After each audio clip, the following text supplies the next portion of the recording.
first video where I actually talk.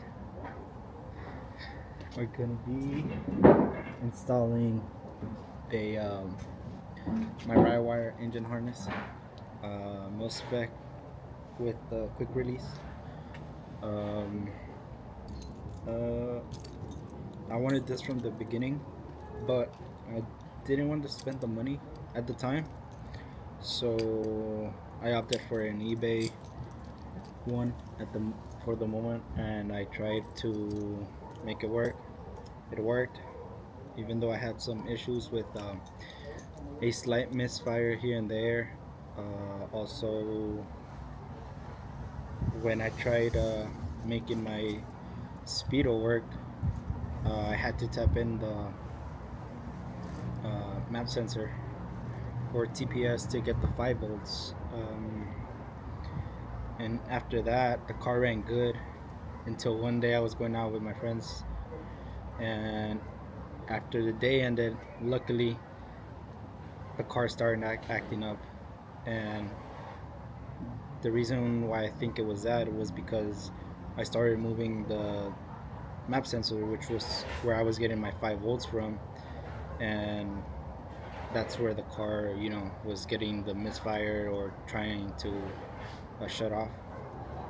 So from that moment I said I was gonna get this 100%. And so yeah, I'll try to do as much as I can. Probably just install the engine side first and completely removing the old one, because it's ran through a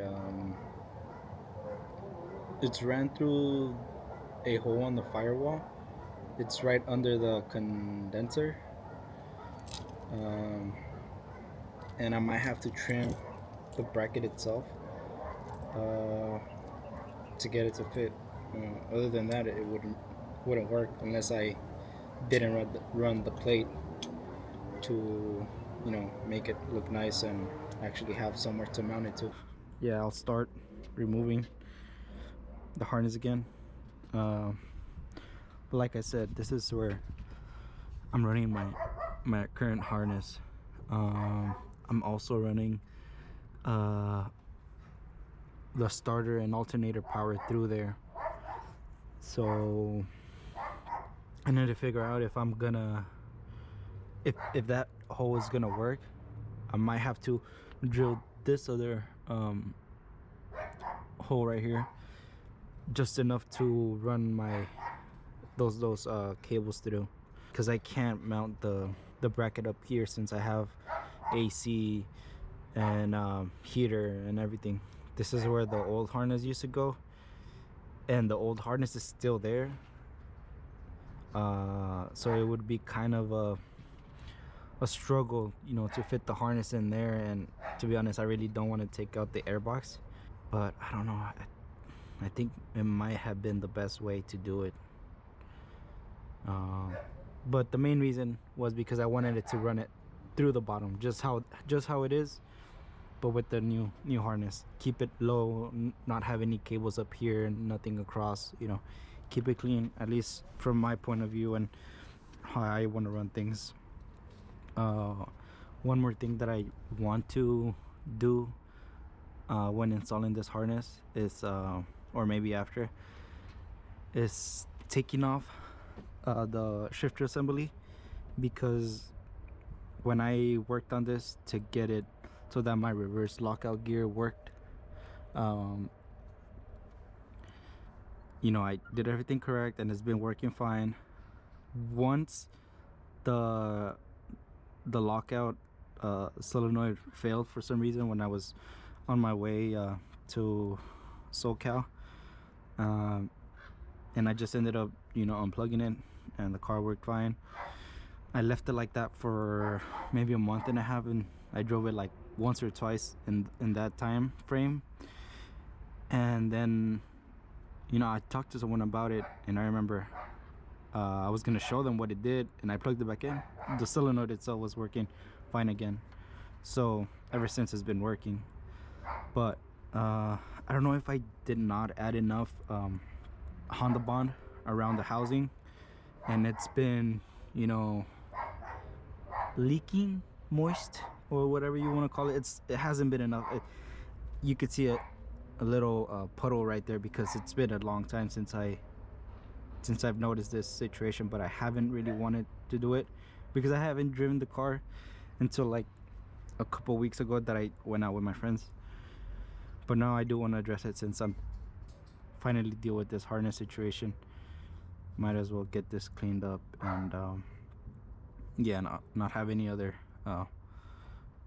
oil leak around. Yeah, so let's get to work before it gets dark.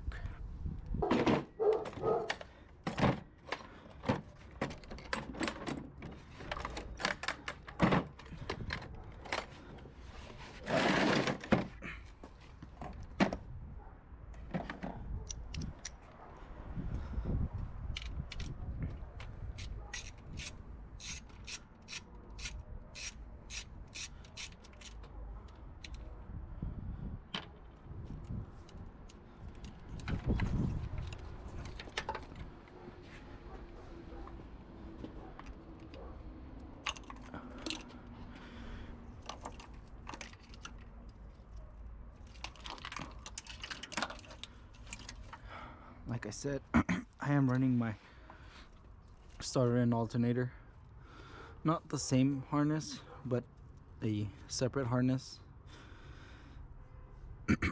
through that same hole, so I'm gonna figure that out. This is my ethanol sensor cable and my external oil pressure gauge. Gotta split this thing right here.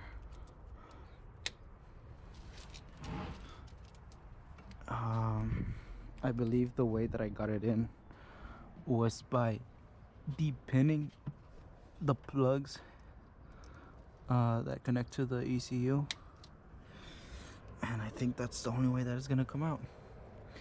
But I mean, I still have to make the hole. I still need to make the hole a little bit bigger and mount the bracket, so I'm gonna end up taking off the charge harness anyways.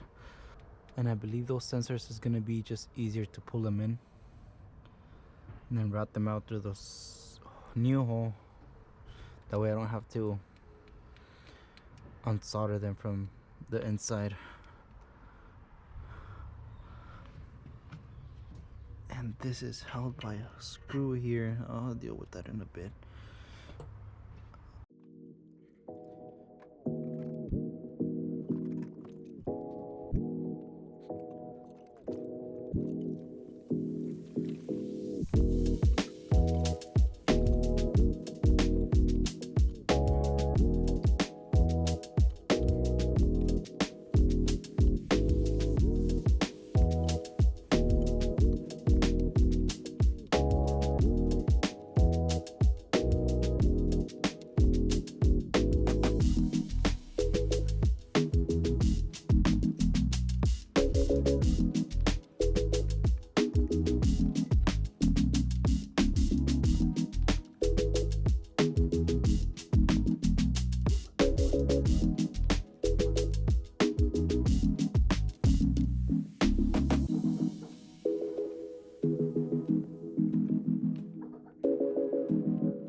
Wrong side.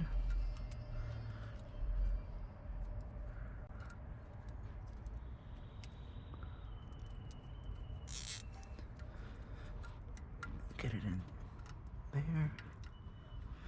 Now just zip tie it to where I desire. I want some slack on this oil pressure sensor because that's the main one that I'm worried about, it not being too. I think that's a good amount. There we out. And then we just cut the excess.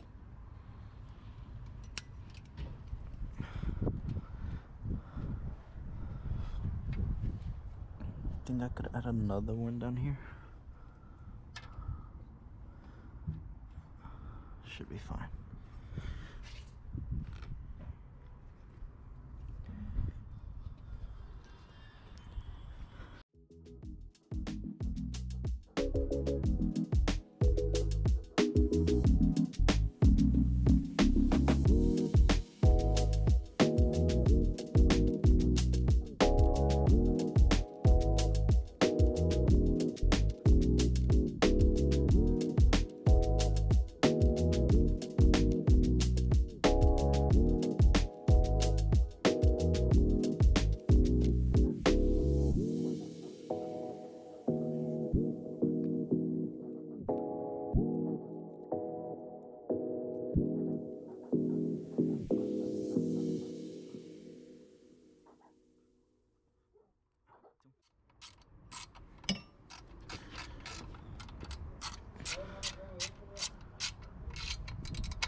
Alright, now we can move to the inside. Deep in. And the harness again. Pin it back in.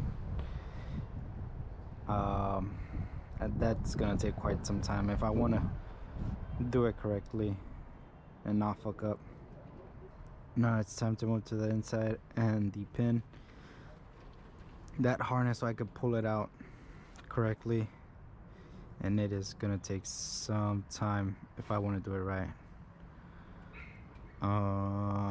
So I think I just might end the video here.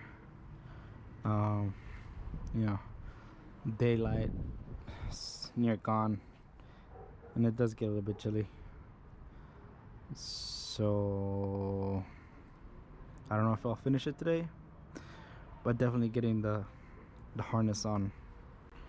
And I'll do a little bit of here and there, and I'll deal with the rest of it tomorrow, or not tomorrow. Tomorrow's gonna rain apparently. Yeah, I'll deal with that and get this going. Also, I want to get the whole engine, the whole harness side dealt with, and then I'll figure my Honda Bond issue over here. Yeah. So that's gonna wrap up the video for today.